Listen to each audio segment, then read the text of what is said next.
आपण समस्ते गैस व्यवहार करथिबे ता सहित गैस रो लाइटर केबे गैस लाइटर आगे हाथ दे पछपटू प्रेस करचंदी कि ताहा जे करेंट मारला पर लागे ताहा काहेकि हुए जानती कि ताहा चाप शक्ति रु विद्युत शक्ति रे परिवर्तन हो जाए तेणु ताहा हमकु करेंट मारला पर लागि थाए।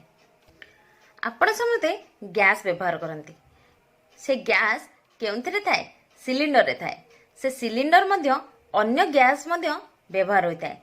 ताहले आपण जानिचंती कि व्हाइट रंगर सिलिंडर रे ऑक्सीजन थिबा बेले ब्लैक रंगर सिलिंडर रे नाइट्रोजन गैस थाए।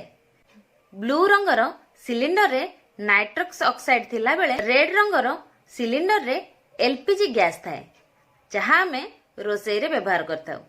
ता सहित ब्राउन रंगर सिलिंडर रे हीलियम गैस थाए। ए कथा जानिथिले कि जदि जानिथिले कमेंट बॉक्स रे निश्चय जणांतु।